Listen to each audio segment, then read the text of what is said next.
Rencana pembangunan jalan bypass dari Pelabuhan Lembar di Lombok Barat ke Pelabuhan Kayangan di Lombok Timur dimulai pada tahun 2027.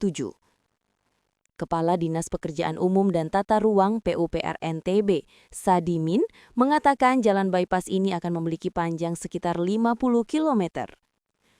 Tahapan pembangunannya dimulai dengan penyusunan analisis dampak lingkungan atau AMDAL dan penyelesaian detail engineering design atau DED pada 2026 dengan anggaran 10 miliar rupiah.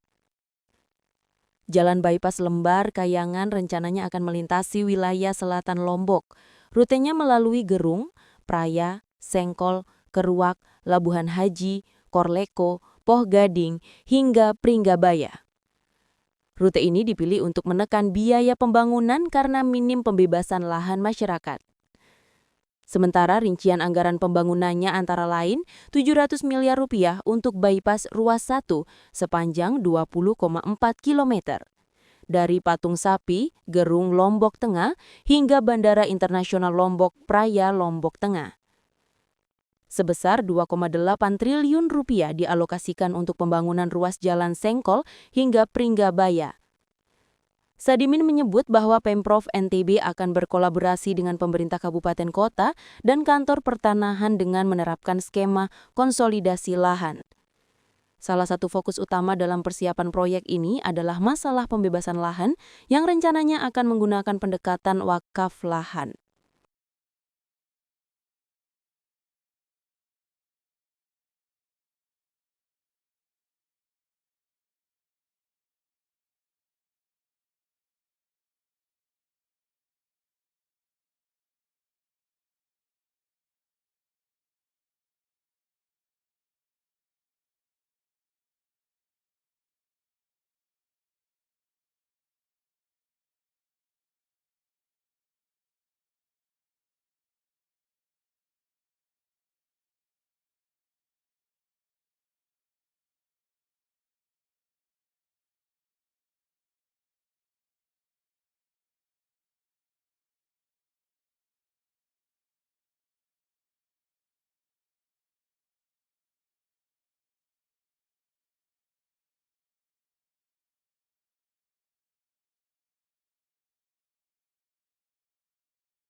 Rencana pembangunan jalan bypass dari Pelabuhan Lembar di Lombok Barat ke Pelabuhan Kayangan di Lombok Timur dimulai pada tahun 2027.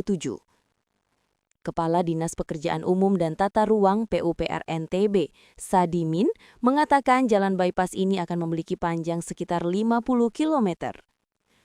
Tahapan pembangunannya dimulai dengan penyusunan analisis dampak lingkungan atau AMDAL dan penyelesaian detail engineering design atau DED pada 2026 dengan anggaran 10 miliar rupiah.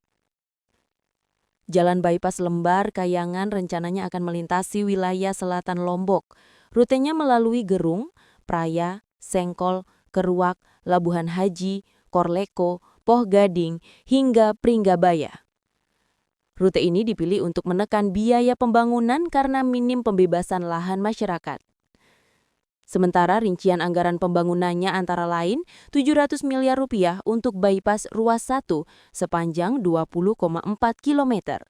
Dari Patung Sapi, Gerung Lombok Tengah, hingga Bandara Internasional Lombok Praya Lombok Tengah. Sebesar 2,8 triliun rupiah dialokasikan untuk pembangunan ruas jalan Sengkol hingga Pringgabaya. Sadimin menyebut bahwa Pemprov NTB akan berkolaborasi dengan pemerintah kabupaten kota dan kantor pertanahan dengan menerapkan skema konsolidasi lahan. Salah satu fokus utama dalam persiapan proyek ini adalah masalah pembebasan lahan yang rencananya akan menggunakan pendekatan wakaf lahan.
Download Tribun X sekarang, menghadirkan lokal menjadi Indonesia.